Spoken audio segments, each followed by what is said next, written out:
కూటమి ఆశయం ఒకటే, ఒకటి అభివృద్ధి, రెండు సంక్షేమం. చంద్రబాబు నాయుడు ఎప్పుడూ చెప్తారు ఈ రెండు కళ్ళలాగా చూసుకుంటూ వెళ్ళాలని. అదే ఆశయంతో ఇవాళ ముందుకు వెళుతున్న కూటమి ప్రభుత్వం చేస్తున్న కార్యక్రమాల గురించి నిన్న పార్టీ కార్యకర్తల సమావేశంలో చెప్పారు. అంటే ఎప్పుడూ రాష్ట్రం అభివృద్ధి, పెట్టుబడులు, పరిశ్రమలు ఇవే ఆయన అంటే ప్రజల ఆకాంక్షలను మ్యాచ్ చేస్తూ ప్రయత్నంలో అప్పుడప్పుడు కార్యకర్తలతో కలుస్తూ ఉంటారు. అలా నిన్న కర్నూలు జిల్లా కార్యకర్తల సమావేశంలో మాట్లాడారు. అంటే మనం మహిళలకి ఏం చేస్తున్నాం, తల్లికి వందనము, లేకపోతే స్త్రీ శక్తి, అలాగే యువతకి పెట్టుబడులు, పరిశ్రమలు, రైతులకి రైతు భరోసా, అలాగే గిట్టుబాటు ధరలు, ఇలా కార్యక్రమాలన్నీ సంక్షేమ కార్యక్రమాలు చెప్పి ఇవన్నీ మీరు ఇంటింటికి వెళ్ళి ప్రచారం చేయాలి కార్యకర్తలు. లేదంటే గొడ్డలి పార్టీ చేసే దుష్ప్రచారం, అంటే ఆల్రెడీ మొదలుపెట్టారు దుష్ప్రచారం, సో అది వాళ్ళు అదే పనిలో ఉంటారు. సో కనీసం మనం చేసే పనులన్నా చెప్పుకోవాలని చెప్పి, ఇది మొదటిసారి కాదు, ఇంతకుముందు కూడా చెప్పారు. కానీ కార్యకర్తల విషయంలో పెద్దగా ఈ విషయంలో ఇబ్బంది ఉండదు. కానీ కొంతమంది ఎమ్మెల్యేలు, ఎంపీలు, నాయకులు, మంత్రుల విషయంలోనే అనేక సందర్భాల్లో ముఖ్యమంత్రి క్లాస్ తీసుకున్నారు. సో ఇప్పుడు సబ్జెక్ట్ అది కాదు. సరిగ్గా ముఖ్యమంత్రి ఏదైతే చెప్పారో అదే ఆల్రెడీ జగన్మోహన్ రెడ్డి ఆయన పార్టీ నాయకులు మొదలుపెట్టారు. మొన్న యువత, ఆ తర్వాత రైతులు, ఇప్పుడు మహిళలు, అంటే ఏవైతే కీలకమైన వర్గాలు ఉన్నాయో, అంటే కూటమి ప్రభుత్వం వీళ్ళని సంక్షేమం కోసం, వీళ్ళు సెల్ఫ్ సస్టైన్ చేయడం కోసం ఆలోచిస్తుంది. జగన్మోహన్ రెడ్డి వీళ్ళని ఓటు బ్యాంక్గా చూస్తారు. అందుకని వీళ్ళని రెచ్చగొట్టేస్తే, అంటే ఈ మూడు వర్గాలని ముఖ్యంగా మన దగ్గర మెజారిటీ ఇప్పుడు అధిక జనాభా దేశంలో యువతున్నారు. అలాగే ఆంధ్రప్రదేశ్కు ఒక వరం ఏంటంటే పెరుగుతున్న యువ జనాభా. సో వాళ్ళ కోసమే వాళ్ళ పరిశ్రమలు కానీ, పెట్టుబడుల ఆకర్షణ కానీ, నేను చాలాసార్లు చెప్తా, ప్రభుత్వం మీకు ఉద్యోగోపాధి అవకాశాలు కల్పిస్తోంది, మీరు రెడీగా ఉండాలి. అది ప్రభుత్వం ఇచ్చే స్కిల్ ట్రైనింగ్లో నేర్చుకుంటారా, ఇంకోట కానీ యూ షుడ్ బి రెడీ ఆ అవకాశాన్ని అందిపుచ్చుకోవడానికని. కానీ ఇక్కడ జగన్మోహన్ రెడ్డి యువతను ఎలా రెచ్చగొడతారు? ఎప్పుడో అయిపోయిన డిఎస్సి తీసుకొచ్చి దానికి ఒక మళ్ళీ కులం యాంగిల్ అంటగొట్టి స్పోర్ట్స్ కోటాలో వాళ్ళకి ఇచ్చారు, వీళ్ళకి ఇచ్చారని చెప్పి ఏదో రకంగా రెచ్చగొట్టాలనే ప్రయత్నం. కోర్స్ అది సక్సెస్ కాలేదు, అనేక ప్రయత్నాల్లాగే అది కూడా సక్సెస్ కాలేదు. కానీ కుట్ర రాజకీయం మాత్రం జగన్మోహన్ రెడ్డి ఆయన పార్టీ నాయకులు ఆపడం లేదు. అదే చంద్రబాబు నాయుడు ఎప్పటికప్పుడు హైలైట్ చేస్తూ ఉండేది. ఎందుకంటే ఒకవైపున మనం పని చేసుకుంటూ వెళతాం, దాని రిజల్ట్స్ వస్తాయి. కానీ దానికి బ్రేక్ వేయాలనో, లేకపోతే దాన్ని ఇంకొకలాగా వక్రీకరించి చెప్పే ఈ దుష్టశక్తులు ఎప్పుడూ ఉంటాయి. కాబట్టి ఆ విషయంలో అప్రమత్తంగా ఉండాలని అలర్ట్ చేస్తున్నారు. సో ఇప్పుడు ఏం జరిగినా కులం యాంగిల్ తీసుకురావడం మనంతా జరుగుతోంది అదే కదా. మీ కాలంలో ఏం చేశారు? 5 ఏళ్ల పాటు ఎన్ని ఉద్యోగాలు వచ్చాయి, అసలు ఎన్ని జాబ్ క్యాలెండర్ రిలీజ్ చేశారు, ఎన్ని పెట్టుబడులు తీసుకొచ్చారు, ఉన్న పరిశ్రమలనే తన్ని తరివేసిన పరిస్థితి కదా. సో అది గుర్తు చేసుకోవాలి. ఎందుకంటే ఒక షార్ట్ మెమరీ ఉంటుంది, ఆ షార్ట్ మెమరీ మీదే గేమ్ ప్లే చేస్తారు పొలిటికల్గా. సో దాన్ని గుర్తు చేయాలనే చంద్రబాబు నాయుడు చెప్పేది. దేనికోసం వాడారు యువతని? 4-5 వేల రూపాయల ఉద్యోగాలకి, లేకపోతే వలసలు, గిగ్ వర్కర్లు, దానికే మేము పెద్ద బ్రహ్మాండం బద్దలు కొట్టామని చెప్పుకోవడం. ఇక మహిళల్ని జగన్మోహన్ రెడ్డి పార్టీలో ఉన్న వాళ్ళు అవమానించినంత, లేకపోతే అసభ్యంగా మాట్లాడినంత ఇంకెవరు మాట్లాడరు. అది రాజధాని మహిళలు కానివ్వండి, లేకపోతే రాజకీయాల్లో ఉన్న మహిళలు కానివ్వండి, ఇంకోళ్ళు కానివ్వండి. ఈరోజు ఈయన వచ్చేసి మహిళలకి ఏదో రుణాలని, లేకపోతే వాళ్ళ స్వయం శక్తి అని, అసలు మహిళలు స్వయం శక్తి లేకపోతే వాళ్ళ ఎంపవర్మెంట్ అనేది ఆలోచించిన చంద్రబాబు నాయుడే కదా రాష్ట్ర చరిత్రలో, రాజకీయాల్లో. సో ఆ విషయం మహిళలకు తెలుసు. ఒకవేళ ఈయన ఏమన్నా వాళ్ళని మిస్లీడ్ చేద్దాం అనుకున్నా. కానీ మీరు ఆ ప్యాటర్న్ అబ్జర్వ్ చేస్తే, ఒకటి ముందు యువతను రెచ్చగొట్టాలి, తర్వాత మహిళల్ని. అంటే కీలకం, మొన్న ఆయన ఓడిపోవడంలో వీళ్ళిద్దరే చాలా కీలకం. ఏది 151 నుంచి 11కి పడిపోవడంలో. అందుకే ఓడిపోయాక నేను అక్క చెల్లెమ్మలకి ఇది చేశాను, అది చేశానని ఆయన రాగాలు తీశాడు. కానీ ఆయన నిజంగా చేసి ఉంటే ఓట్లు వేసేవారు కదా. సంక్షేమం అనేది అడ్డు పెట్టుకుని దాని వెనకాల చేసిన వ్యవహారాలన్నీ తెలిసిపోయాయి కాబట్టే ఓట్లు వేయలేదు. కానీ మళ్ళీ ఇప్పుడు అదే రాజకీయ కుట్రకాయని తెరదీస్తున్నాడు. దానికే అప్రమత్తం చేస్తున్నారు చంద్రబాబు నాయుడు. సో మహిళలకు కూటమి ప్రభుత్వం ఏం చేస్తుందో కనపడుతోంది. సరే, ఆడబిడ్డని ఇది ఇలా కొన్నేవో పెండింగ్ ఉండొచ్చు, ఒక్కోటి చేసుకుంటూ వెళ్తారు. మనం మర్చిపోకూడదు ఏంటంటే 5 ఏళ్ల పాటు విధ్వంసంలో ఉన్న రాష్ట్రాన్ని, 5 ఏళ్లే కనిపిస్తుంది మనకి, అదొక 10-15 ఏళ్ల ఎఫెక్ట్ అది. దాని నుంచి ట్రాక్లోకి తీసుకురావడం, అక్కడి నుంచి మళ్ళీ రేస్లో ఉండి మిగతా రాష్ట్రాలతో మనం పక్కన నిలబడి ఇప్పుడు దాటుతున్న పరిస్థితిలోకి ఏపీ వచ్చింది. అది గుర్తుపెట్టుకోవాలి. సో రైతుల్ని ఎప్పుడైనా ఏనాడైనా మీరు రాజధాని రైతుల్ని గౌరవించారా? వాళ్ళ రైతులు కులవంట కట్టారు, ప్రాంతం వంట కట్టారు, మహిళా రైతుల్ని బోట్లతో తన్నించారు, పెయిడ్ ఆర్టిస్టులు అన్నారు, ఇంకా అసభ్యంగా మాట్లాడి నేను ఆ పదాలు చెప్పట్లేదు. మరి ఇవాళ మీకు రైతుల మీద ప్రేమ ఏంటి? అది కపట ప్రేమ, దొంగ ప్రేమ అని తెలిసిపోదా? అంటే ఇవాళ కూటమి ప్రభుత్వంతో రాష్ట్రంలో ఈ సెక్టర్స్, ఇంకా మిగతావన్నీ ఉన్నాయి, నేను ముఖ్యమైన చెప్తున్నాం. వీళ్ళు సంతోషంగా ఉంటే ఆయన చూడలేరు. ఎందుకని? వీళ్ళు సంతోషంగా ఉన్నంతకాలం ఆయనకి రాజకీయంగా మనుగడ ఉండదు. సో మన కులం పేరుతో రెచ్చగొట్టండి అని ఓపెన్గా వాళ్ళ నాయకులకు చెప్తేనే కదా అందరూ కుల పార్టీలు, కుల సమావేశాలు పెట్టారు. సో అలా ఏదో రూపంలో లా అండ్ ఆర్డర్ ప్రాబ్లం అన్నా క్రియేట్ చేయాలి, లేకపోతే కులపరంగా ఏదో ఒకటి తీసుకురావాలి, మతపరంగా తీసుకురావాలి, లేకపోతే ఆయా సెక్టర్స్ని రెచ్చగొట్టాలి. బట్ ఇక్కడ ఒక గొప్ప విషయం ఏంటంటే ఆంధ్రప్రదేశ్లో ఉన్న ప్రజలు, ఓటర్లు అంటలేదు నేను, ఎందుకంటే ప్రజలు వాళ్ళు ఓటర్లుగా చూసేది కొంతమంది పార్టీలు, ప్రజలు ఏంటంటే చాలా చైతన్యవంతంగా చంద్రబాబు నాయుడు కూటమి ప్రభుత్వం ఉంటే తమ పిల్లల భవిష్యత్తుకి ఒక భరోసా ఎలా దొరుకుతుంది అనేది చాలా స్పష్టంగా ఉన్నారు. కానీ అప్రమత్తంగా లేకపోతే ఒకే విషయాన్ని 100 సార్లు 1000 సార్లు చెప్తే అదే నిజం అనుకుని నమ్మే అవకాశం ఉంటుంది, ప్రమాదం ఉంటుంది. అందుకే చంద్రబాబు నాయుడు అలర్ట్ చేస్తున్నారు. సో ఇప్పుడు పూటకో మాట రోజుకో కుట్ర అనేది సిద్ధాంతం. అది ఇప్పుడు ఒక్కొక్క పార్టీకి ఒక్కో సిద్ధాంతం ఉంటుంది, వైఎస్ఆర్సీపీకి అదో సిద్ధాంతం, దాన్ని ఎవరు తప్పుపడతాం? కానీ ఆ సిద్ధాంతాన్ని వెనకాల పడి వెళ్ళాలా లేదా? పడి వెళ్ళారు కొంతమంది యువత. లేకపోతే మనకి రప్పారప్ప పోస్టులు ఎందుకు కనిపిస్తాయి? లేకపోతే రోడ్ల మీద తలకాయలు నరికేసి రక్తంతో తర్పణాలు చేయడాలు ఎందుకు కనిపిస్తాయి? గంజాయి బ్యాచ్లు రోడ్ల మీద విచ్చలవిడిగా తిరుగుతుంటే వాళ్ళు జైలుకి వెళ్తే వాళ్ళని పరామర్శించిన పరిస్థితి ఎందుకు కనిపిస్తుంది? లేకపోతే ఇదిగో నన్ను ఇన్స్పిరేషన్గా తీసుకున్న ఈ అవినాష్ రెడ్డి, మిథున్ రెడ్డి, ఇంకో రెడ్డి అందరూ వాళ్ళు ఎందుకు జైలుకి వెళ్తారు? సో వాళ్ళు ఏదన్నా కానివ్వండి, కానీ వీళ్ళని ఇన్స్పిరేషన్గా తీసుకుంటే యువత ఇబ్బంది పడాల్సి వస్తుంది. సో యువత, మహిళలు, రైతులు వీళ్ళని రెచ్చగొట్టడానికి వీళ్ళు చేస్తున్న కార్యక్రమాలు, కూటమి ప్రభుత్వం చేస్తున్న అభివృద్ధి, సంక్షేమం, ఇంకా ఎక్కడైనా చిన్న చిన్న గ్యాప్స్ ఉన్నాయా? ఇవన్నీ కూడా వైఎస్ఆర్సీపీ పేరును ముఖ్యమంత్రి చంద్రబాబు నాయుడు మార్చేశారు. ఈ మధ్య వారు ఎప్పుడు మాట్లాడినా గొడ్డల పార్టీ అని అంటున్నారు. ఎందుకు గొడ్డల పార్టీ అంటే దానికి చాలా కారణాలు ఉన్నాయి.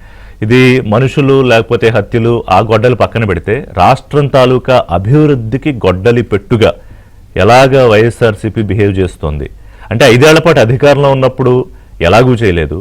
ఇవాళ కూటమి ప్రభుత్వం అధికారంలో ఉండి ముందుకు నడిపిస్తున్న రాష్ట్రాన్ని దానికి కూడా ఎలాగా అడ్డుకట్ట వేయాలి అనే కార్యక్రమాల విషయంలో ప్రజలను అప్రమత్తం చేయాలి అనేది ముఖ్యమంత్రి ఇచ్చిన పిలుపు. అది అందులో ముఖ్యంగా అందరూ ఉంటారు. అందరూ అంటే మొత్తం మహిళలు, యువత, లేకపోతే రైతులు, రాష్ట్రంలో ఉన్న వాళ్ళు మిగతా కొంత వేరే పనులు చేసుకున్నా ప్రధానంగా వీళ్ళ మీద ఫోకస్. ఎందుకంటే మ్యాక్సిమం సంక్షేమ కార్యక్రమాలు వీళ్ళకి సంబంధించే ఉంటాయి. సో ఇవాళ ఎందుకని సీఎం ఎన్నిసార్లు అలర్ట్ చేయాల్సి వస్తోంది? అలాగే వరుసగా జగన్మోహన్ రెడ్డి ఆయన పార్టీ నాయకులు చేస్తున్న ఈ కుట్ర రాజకీయాలకు సంబంధించి మాట్లాడదాం. మనతో పాటు అంకమరావు గారు, సీనియర్ పొలిటికల్ అనలిస్ట్ స్టూడియోలో నాతో పాటు జాయిన్ అవుతున్నారు. అలాగే గురుమూర్తి గారు, తెలుగుదేశం పార్టీ సీనియర్ నాయకులు, గౌడ కార్పొరేషన్ చైర్మన్. ముళ్ళపూడి రేణుక్ గారు, బీజేపీ అధికార ప్రతినిధి, పార్టీ సీనియర్ నాయకులు. నమస్కారం అండి. రేణుక్ గారు, ఎప్పుడు చంద్రబాబు నాయుడు ఏం చెప్తారంటే అభివృద్ధి, సంక్షేమం ఈ రెండు కళ్ళలాగా ఉండాలని, విచ్ ఈస్ వెరీ ట్రూ. అంటే నువ్వు సంక్షేమమే పెట్టుకుని చేసుకుంటూ పోయినా కూడా అప్లిఫ్టింగ్ కానీ లేకపోతే ఈ సెల్ఫ్ సస్టైనబిలిటీ కానీ ఉండదు. సో చంద్రబాబు నాయుడు ఆయన ఆలోచన ఏంటంటే సెల్ఫ్ సస్టైనబిలిటీ తీసుకురావాలని. అఫ్కోర్స్ ప్రభుత్వం ఇచ్చే సహకారం చెయ్యాలి, కానీ వాళ్ళంతటా వాళ్ళు నిలబడాలని. సో చాలా ప్రోగ్రామ్స్ దానికి ప్లాన్ చేస్తారు. సరే, కొన్ని గతంలో ఉన్నవి కంటిన్యూ చేస్తూ ఉండొచ్చు, కొంచెం ఎక్కువ ఇవ్వచ్చు. కానీ ఇవాళ జగన్మోహన్ రెడ్డి ఏం చేస్తున్నారంటే, ఇఫ్ యూ అబ్జర్వ్, ఇప్పుడు డిఎస్సి పేరుతో యువతని ఏదో ఒక రకంగా డిస్టర్బ్ చేయాలి, అయితే కుల యాంగిల్ తీసుకురావాలి, మహిళల్ని ఇంకోటి, లేకపోతే రైతులను ఇంకోటి. సో ఇప్పుడు దీనికి అప్రమత్తంగా లేకపోతే ప్రమాదమే. కానీ రాష్ట్రంలో ఇవాళ ఉన్న పరిస్థితి, దానికి సంబంధించి మీ అంచనా ఏంటి? అంటే ప్రభుత్వం చేస్తున్న కార్యక్రమాలని చెప్పుకోగలుగుతోందా? ఇంటింటికి వెళ్ళి ప్రచారం చేయగలుగుతోందా? ఇప్పుడు ఋషి గారు, ఈరోజు దేశంలో అమృతకాలం, రాష్ట్రంలో స్వర్ణయుగం నడుస్తా ఉంది. 12 ఏళ్ల మోడీ గారి పాలనలో దేశవ్యాప్తంగా జరుగుతున్నటువంటి అభివృద్ధి, సంక్షేమం, మన దేశంలో జరుగుతున్నటువంటి అనేక అద్భుతమైనటువంటి కార్యక్రమాలు, అంటే నెవర్ బిఫోర్ నెవర్ ఆఫ్టర్ అన్నటువంటి విధంగా ఈవేళ దేశంలో పాలన జరుగుతా ఉంది. అదే మాదిరిగా రాష్ట్రంలో కూడా చూస్తే 16 సంవత్సరాలు ముఖ్యమంత్రిగా ఈ తెలుగు రాష్ట్రాల్లో ఒక చరిత్ర సృష్టించినటువంటి ముఖ్యమంత్రిగా చంద్రబాబు నాయుడు గారు అంటేనే అభివృద్ధికి చిరునామా. అంటే వారు భవిష్యత్తు కాలాన్ని ముందరే వారు ఒక విజువలైజ్ చేసి True. మన కాబోయే తరానికి కావలసినటువంటి అన్ని రకాల ఒక ఇన్ఫ్రాస్ట్రక్చర్ ని క్రియేట్ చేయడంలో వారు ఎప్పుడు ముందుండేటువంటి నాయకులు. ఆ విధంగా ఈవేళ రాష్ట్రంలో చూస్తే ఒకవైపు సంక్షేమం, మరొక వైపు అభివృద్ధి. తప్పకుండా ఈ రెండింటి మధ్య బ్యాలెన్స్ ఉండాలి. ఏ ఒక్కటి మోతాదు మించినా ఇంకొక వర్గము ఎప్పుడు కూడా అది ఇబ్బంది పడేటువంటి పరిస్థితి. అందుకే అవి రెండు కళ్ళుగా మనం భావించేటువంటి పరిస్థితి. గత 5 సంవత్సరాలు మనం చూసాము జగన్మోహన్ రెడ్డి యొక్క పాలనలో.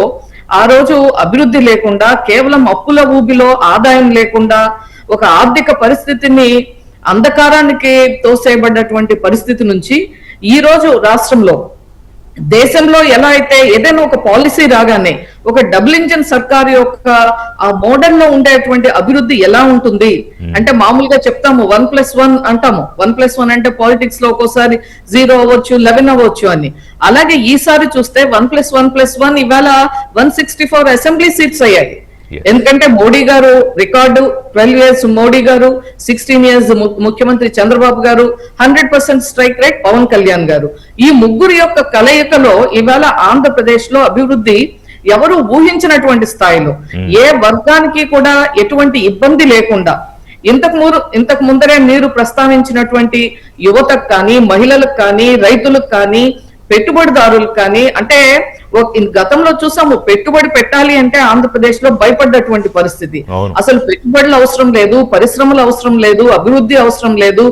కేవలం ఒక కొన్ని వర్గాల వారికి వారు బటన్ నొక్కటం ద్వారానే అధికారాన్ని కాపాడుకోవచ్చు అనేటువంటి ఒక దృక్పథంతో ఉన్నటువంటి జగన్మోహన్ రెడ్డి గారి యొక్క పాలన నుంచి ఇవాళ విముక్తి పొంది, ఆంధ్రప్రదేశ్ అంటే అభివృద్ధికి చిరునామా, పెట్టుబడులకు చిరునామా, ఉపాధి ఉద్యోగాలకు చిరునామా, ఈ విధంగా ఉంది.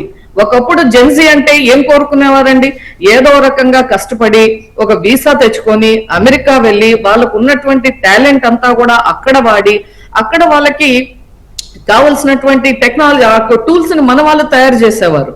కానీ ఈ రోజు ఉన్నటువంటి పరిస్థితి, మన దగ్గరే అవన్నీ కూడా ఇక్కడ తయారు చేసి మనం ప్రపంచానికి అందించేటువంటి స్థాయికి ఇవాళ మన భారతదేశం, మరి ముఖ్యంగా వచ్చినటువంటి పాలసీని అందిపుచ్చుకోవటంలో ఆంధ్రప్రదేశ్ ముందరుంది. కాబట్టే మనం చూసాం, ఒకప్పుడు వెనుకబడిన జిల్లాలు అని చెప్పి 7 జిల్లాలని పదే ప్రస్తావించాం. ఈవేళ ఆంధ్రప్రదేశ్ అంటేనే ఇది ఒక అభివృద్ధిలో వేగంగా పెరుగెడుతున్నటువంటి రాష్ట్రం. ఇక వెనుకబడిన జిల్లాల ప్రస్తావనే లేదు. ఈవేళ ఉత్తరాంధ్ర తీసుకుంటే పోర్ట్లు కానీ, విశాఖ రైల్వే జోన్ కానీ, ఆర్సిలన్ మిట్టల్ స్టీల్ కానీ, మీకు క్లీన్ ఎనర్జీ కానీ, ఒక టెక్స్టైల్ పార్క్ కానీ, బ్రాండింగ్స్ కానీ, మీకు ఈ విధంగా ఒక అభివృద్ధి అంటే మొత్తము యువతకి అక్కడ రాబోయే తరానికి ఎటువైపు చూస్తుంది అంటే విశాఖపట్నం వైపు చూస్తుంది. ఒకప్పుడు 50 కోట్లు జిల్లాకి, మీరు వెనుకబడిన జిల్లాకి ఇవ్వాలని అడిగే వాళ్ళం. ఇవాళ 50,000 కాదు 5 లక్షలకు పైగా పెట్టుబడులు ఒక్క ఉత్తరాంధ్రకు వచ్చినటువంటి పరిస్థితి మనం చూస్తా ఉన్నాం. ఇంకొక వైపు రాయలసీమ అంటే ఇక it's no more a backward district. ఇవాళ రాయలసీమలో మనం చూస్తున్నాం, కర్నూలులో డ్రోన్ సిటీ, మనం డిఫెన్స్ ఈ మధ్యనే రాజ్నాథ్ సింగ్ గారు వచ్చి పుట్టపర్తిలో అంటే ఫైటర్ జెట్స్ ఇక్కడ తయారవుతున్నాయి. అంటే ఈ దేశానికి ఒక రక్షణ సీమగా ఇవాళ ఆంధ్రప్రదేశ్ ఉంది. ఎందుకంటే రక్షణ రంగానికి కావలసినటువంటి కీలకమైనటువంటి వ్యవస్థ ఏదైతే ఉందో దానికి కావలసినవన్నీ కూడా ఆంధ్రప్రదేశ్ లో తయారు చేస్తున్నారు. అంటే అది ఈవేళ ఆంధ్రప్రదేశ్ కు ఉన్నటువంటి అడ్రస్. ఒకప్పుడు మనం చూసాం ఇన్ని ఛాలెంజెస్ ఉన్నా, మన రాష్ట్రం విభజనకి గురైన తరువాత మానసికంగా కుంగిపోయినటువంటి ఆంధ్రులకు కానీ, ఈవేళ ఆంధ్రులకి కేవలం ఇక్కడ కాదు ఇతర దేశాల నుంచి, రాష్ట్రాల నుంచి ఇక్కడికి వస్తున్నారు. అంటే మన దగ్గర ఉన్నటువంటి రిసోర్సెస్ అటువంటివి. ఇప్పుడే చూసాం, ఇక స్వర్ణయుగమే అనే మన రాష్ట్రం ఈ రోజు పట్టిందల్లా బంగారం అంటాం మామూలుగా. ఆ విధంగా ఈ రాష్ట్రంలో బంగారం తీయటం మొదలు పెట్టాం. బంగారం లాంటి మనకు rare earth metals and minerals మన రాష్ట్రంలో ఉండటం, టైటానియం లాంటివి దేశానికి సంపద మన దగ్గర ఉంది. కాబట్టి రేణుక్ గారు మంచి విషయాలు చెప్పారు మీరు. సో గురుమత్ గారు, ఇప్పుడు రేణుక్ గారు చెప్పారు కదా, అంటే ఏ అంశాల్లో మనం అన్ని రాష్ట్రం ఒక యూనిట్ గా, ఇప్పుడు వీళ్ళు అన్నట్టుగా అమరావతిలో మొత్తం మీరు డబ్బులు పెట్టేశారు, 1,00,000 కోట్లు 2,00,000 కోట్లు, కానీ ఇది వింటే ఇప్పుడు ఆంధ్రప్రదేశ్లో అన్ని ప్రాంతాలని సమగ్ర అభివృద్ధి ఎలా చేసుకుంటూ వెళుతున్నారు అనేది స్పష్టం అవుతుంది. కానీ ఇప్పుడు నేను పెట్టినట్టు పూటకో మాట రోజుకో కుట్రలో అభివృద్ధి కళ్ళ ముందు కనిపిస్తున్నా దాన్ని మూసేయాలి. మూసేసి ఇప్పుడు కాకపోతే ఏంటంటే గదిలో ఇప్పుడు ఏనుగు ఉందనుకోండి గురుమూర్తిగా, దాని మీద పెద్ద గుడ్డ కప్పినా మీకు అక్కడ ఏదో ఉందని కనపడుతుంది, చూడకూడదు అనుకున్న వాళ్ళు తప్ప. కానీ జగన్మోహన్ రెడ్డి కానీ ఆయన పార్టీ నాయకులు కానీ వాళ్ళు చూడట్లేదు, రాష్ట్ర ప్రజలను కూడా మభ్యపెట్టాలనే ప్రయత్నం చేస్తున్న దాని విషయంలో ఏమన్నా ప్రమాదం జరిగే అవకాశం ఉందా? My concern is that, my worry is that. ఋషి గారు, మీకు ప్యానల్లో ఉన్నటువంటి పెద్దలు అంకమరావు గారికి, రేణుకా గారికి, ఏబిఎన్ వీక్షకులకి హృదయపూర్వక నమస్కారాలు తెలియజేసుకుంటూ, మీరు ఏదైతే అంటా ఉన్నారో ఎన్నికల ముందు కూడా మీరు అసలు ఎన్నికలు ఫేస్ చేయగలరా అని ఇదే డయాస్ మీద అడిగినప్పుడు నేను చాలా స్పష్టంగా చెప్పాను. ఆ రోజున ఈ రోజు నా పేరు కొడితే కూడా అదే వస్తుంది, 160 సీట్లు మాకు వస్తాయి అని బల్ల గుద్దితే ఆ రోజున ఎట్లా వస్తాయి, ఎందుకు వస్తాయి, ఏంటి మీరు ఏదో అతిగా చెబుతున్నారని మాట్లాడారు. ఆ రోజు అదే అనుకుంటారు 160 అంటే, రియాలిటీ వచ్చే వరకు అది మీ దగ్గర చెప్పి అనేక టీవీల్లో చెప్పాను. ఎందుకంటే మేము గ్రౌండ్ లెవెల్లో తిరిగాం. బీసీ వింగ్లో ప్రతి గ్రామానికి వెళ్ళి అక్కడ మామూలుగా మేము మార్నింగ్ లేసి అడిగినప్పుడు వాళ్ళు చెప్తూ ఉండేవాళ్ళు అన్ని విషయాలు. సో మీరు ఇప్పుడు అడిగినటువంటి ఏదైతే ఇప్పుడు జగన్మోహన్ రెడ్డి గారు, ఎందుకంటే ఆయన ఒకసారి చూస్తే 14-19 మధ్య కూడా ఆ రోజున తన బాబాయిని వాళ్లే చంపుకుని చంద్రబాబు నాయుడు గారి చేతిలో గొడ్డలు పెట్టి మరి నారాసుర రక్త చరిత్ర అని చెప్పి రాశారు. పింక్ డైమండ్ అన్నారు, గులకరాయ్ అన్నారు, కోడికత్తి అన్నారు. ఇట్లా జనాలు ఆ రోజున నిజంగానే నమ్మారు. తర్వాత ఒకే కులానికి సంబంధించి డిఎస్పీకి పోస్టింగ్ ఇచ్చారంటే అది దాన్ని పెద్ద ఎత్తున సోషల్ మీడియాలో ట్రోలింగ్ చేశారు. కానీ ఈ రోజున సోషల్ మీడియాలో జనం కూడా 5 సంవత్సరాలు ఆయన గమనించారు. ఈరోజు పరిస్థితి చూసుకుంటే భిన్నంగా ఉంది. ఎందుకంటే ఈరోజు గ్రౌండ్ లెవెల్లో ఎవరేం చేస్తున్నారు అనేది కూడా గమనిస్తూ ఉన్నారు. నిన్నే జగన్మోహన్ రెడ్డి గారు నోటేమంటే అక్క చెల్లెల్ని మోసం చేస్తూ ఉన్నారు చంద్రబాబు నాయుడు గారు అని చెప్పారు. ఎవరు అక్క చెల్లెల్ని ఎవరు మోసం చేశారు? తన సొంత చెల్లెళ్ళు ఎవరు మోసం చేశారు చెప్పండి? ఈ రాష్ట్ర ప్రజలకు తెలియదా? తన సొంత చెల్లి ఆయన జైల్లో ఉంటే పాదయాత్ర చేసి ఆ పార్టీని కాపాడటం కోసం నానా తిప్పలు పడితే ఆయన జైలు నుంచి వచ్చి అధికారం వచ్చిన తర్వాత చెల్లిని బయటికి పంపడమే కాకుండా ఆస్తి కూడా ఇవ్వనటువంటి దుర్మార్గమైన పరిస్థితులు చూసాం. తన తల్లి మరి ఆ రోజు గౌరవ అధ్యక్షురాలు ఉంటే ఆ గౌరవ అధ్యక్షురాలు పీకే వరకు నిద్రపోకుండా బయటికి నెట్టేశారు. సొంత బాబాయ్ కూతురు ఆ రోజు ఏం చెప్పాడు? సిబిఐ దర్యాప్తు కావాలన్నారు. తర్వాత ఏమైంది? దాని గురించి మాట్లాడటం మానేశారు. ఆ విధంగా తన సొంత ఇంట్లో వాళ్ళ మోసం చేసినటువంటి వ్యక్తి రాష్ట్ర ప్రజలను కూడా ఇదేళ్ళు మోసం చేశాడు. ఈరోజు కూడా చెప్తున్నాడు డోక్రా వాళ్ళని రెచ్చగొడతా ఉన్నాడు. డోక్రా పథకాన్ని తెచ్చింది ఎవరండి? నారా చంద్రబాబు నాయుడు గారు. ఆ రోజు ఆయన ముఖ్యమంత్రి అయిన తర్వాత భారతదేశంలో 1 కోటి మంది మహిళలు పొదుపు చేస్తూ ఉంటే ఒక ఆంధ్ర రాష్ట్రంలోనే 50 లక్షల మందితో పొదుపు చేస్తే ఈ రోజున 1,10,00,000 మంది పొదుపు చేస్తా ఉన్నారు. అంతేకాకుండా ఆయన ఏదో నేను ఒకేసారి రుణాలు పెంచానంటే ఏం పెంచాడు? ఆ రోజు రిజర్వ్ బ్యాంక్ ఆఫ్ ఇండియా ఏదైతే రుణ పరిమితి ఉందో దాన్ని 10 లక్షలు 20 లక్షలు చేయటం వల్ల పెరిగింది. ఈయన ₹1 ఇచ్చాడా? ఆ రోజు మేము పసుపు కుంకుమ కింద మరి 20,000 కోట్ల రూపాయలు మహిళల ఖాతాల్లో ఆ రోజున మేము డబ్బులు వేసినటువంటి పరిస్థితి మహిళలకి మనం చెప్పాం. ఇంకా చెప్పాలంటే అసలు మహిళా సాధికారతకు కానివ్వండి, మహిళలకి రాజకీయాల్లోకి ఎలా వచ్చారండి? ఎన్టీ రామారావు గారు వచ్చిన తర్వాత స్థానిక సంస్థలు 8% వాటా ఇస్తే దాన్ని 50% చంద్రబాబు నాయుడు గారి నాయకత్వంలో పెంచుకోవటం, ఆ తర్వాత మహిళా విశ్వవిద్యాలయం పెట్టడం, పద్మావతి మహిళా విశ్వవిద్యాలయం, ఆ తర్వాత చంద్రబాబు నాయుడు గారు కండక్టర్లు కానీ అనేక రంగాల్లో మహిళలను పెద్ద ఎత్తున ప్రోత్సహించింది మేము. మహిళా సాధికార వాళ్ళ కాళ్ళ మీద నిలబడాలని డాక్రా పథకాన్ని తీసుకొచ్చి మహిళలకు పెద్ద ఎత్తున మరి ఆర్థికంగా ముందుకు తీసుకెళ్ళింది చంద్రబాబు నాయుడు గారు. ఆ విధంగా మహిళలకి ఈ రోజు కూడా కట్టుబడి ఉన్నాం. మహానాడులో కూడా మీరు రిజర్వేషన్లు మహిళా రిజర్వేషన్ మీద కూడా మరి మొన్న లోకేష్ గారు, మా యువనేత లోకేష్ గారి నాయకత్వంలో మరి మహిళలకి మరి ఖచ్చితంగా కేంద్ర ప్రభుత్వంలో మరి రిజర్వేషన్ ఇవ్వాలి, మరి ముఖ్యంగా చట్టసభల్లో ఇవ్వాలని చెప్పి మేము తీర్మానం చేసాం. ఇచ్చేస్తామని చెప్పి కట్టుబడి ఉంటామని చెప్పి మేము చెప్పినటువంటి మాట. అదేవిధంగా యువత గురించి కూడా ఒకసారి ఆలోచిస్తే నిజంగా యువత రాజకీయాల్లోకి ఎప్పుడు వచ్చారంటే గతంలో యువత ఉండేవాళ్ళ. ఎన్టీ రామారావు గారు వచ్చిన తర్వాత చదువుకున్న వాళ్ళకి యువతకి రాజకీయాల్లోకి తీసుకొచ్చారు. ఆ తర్వాత యువతని ఆర్థికంగా ముందుకు తీసుకెళ్లాలని ఒక పాలసీ తీసుకొచ్చింది చంద్రబాబు నాయుడు గారు. ఆనాడు ముఖ్యమంత్రి యువశక్తి పథకం పెట్టడమే కాకుండా ఇంకొక ముఖ్యమైన విషయం కూడా నేను ప్రస్తావిస్తా. ఇవాళ జగన్మోహన్ రెడ్డి ఆయన 5 సంవత్సరాల్లో ఒక 23,000 మందికి డిఎస్ ఇస్తానని ఒక్క పోస్ట్ ఇవ్వాల. లోకేష్ గారు రావటమే మరి 16,000 పైచీలకు డిఎస్సి తీసి చేశారు. అప్పుడు ఏమంటాడు? వాళ్ళు దొంగలో స్కామ్ అంటాడు కదా, స్కాము దొంగలో పైగా వాళ్ళని తీసేస్తానంటాడు. మొన్న ఈ మధ్యన ఒక సభకి వెళ్ళా నేను. ఒక ఆడబిడ్డ తన 2 పిల్లల్ని తీసుకొచ్చి ఆవిడ ఆ వేదం చూస్తే నా కళ్ళ నీళ్లు భయపడుతుంది ఆవిడ. ఎందుకంటే మేము తినకో పిల్లల్ని చూసుకుని స్కూల్లో టీచర్గా చేస్తూ ఇన్ని కష్టాలు పడితే జగన్మోహన్ రెడ్డి ఇట్లా మాట్లాడుతున్నాడని మాట్లాడుతూ ఉన్నాడు. ఇవాళ అంటే భయపడుతున్నారు. ఇవాళ ఒక్కటండి, అసలు డిఎస్సిని ఎవరండి తీసింది? ఎవరు? చంద్రబాబు నాయుడు గారు 13 సార్లు ఆయన నాయకత్వంలో దాదాపు 1,96,000 మంది 94, 95, 96, 97, 98, 2000, 2001, 2002, 2003, 2004, 18, 19, 25 ఎవరండి చేసింది చెప్పమనండి. ఇంకొక ముఖ్యమైన విషయం ఋషి గారు, అసలు యువత ఒకప్పుడు పోస్ట్ గ్రాడ్యుయేట్ చదవాలంటే ఎక్కడి నుంచి వెళ్ళేవాళ్ళండి? ఉమ్మడి ఆంధ్రప్రదేశ్లో కర్ణాటక, తమిళనాడు వెళ్ళి చదువుకునేవాళ్ళండి. 1 కిలోమీటర్కి ఎలిమెంటరీ పాఠశాల ఒక విధానం తెచ్చాడు ఆయన. కిలోమీటర్కి ఎలిమెంటరీ పాఠశాల, 3 కిలోమీటర్లకు యూపీ పాఠశాల, 5 కిలోమీటర్లకు జిల్లా పరిషత్ స్కూల్, నియోజకవర్గంలో ఒక ఐటీఐ, డివిజన్ స్థాయిలో ఒక పాలిటెక్నికల్, ఒక ఇంజనీరింగ్ కాలేజ్, జిల్లా స్థాయిలో ఒక మెడికల్ కాలేజ్. మరి ముఖ్యంగా బడుగు బలహీన వర్గాలు నివసించేటువంటి ప్రాంతాల్లో అంగన్వాడీ వ్యవస్థను తెచ్చి బడుగు బలహీన వర్గాల పిల్లలందరినీ కూడా మరి మంచి పౌష్టికాహారం ఇచ్చి విద్య పట్ల ఆకర్షితులయ్యే విధంగా చేసి, మరి ముఖ్యంగా ఎవరైతే ఈ సమాజంలో ఎస్సీబీసీ మైనారిటీ వర్గాలు ఉండారో మొట్టమొదటిసారిగా విమానం ఎక్కించి విదేశీ విద్య ఇచ్చి మరి ఆ బిడ్డలందరినీ కూడా విదేశాల్లో చదువుకున్న తర్వాత ఉద్యోగ కల్పన ఇంత పెద్ద ఎత్తున జరుగుతుందంటే చంద్రబాబు నాయుడు గారు. ఆయన ఎప్పుడు అంటారుగా తెలుగువాడు ప్రపంచంలో గొప్పవాడుగా ఉండాలి. ఈ రోజు ఉమ్మడి రాష్ట్రంలో హైదరాబాద్ ఏ విధంగా అభివృద్ధి చెందింది, ఐటీ సెక్టర్ ఏ విధంగా ఉంది, అక్కడికి వెళ్తే ఒక అమెరికా లాగా ఉంటుంది.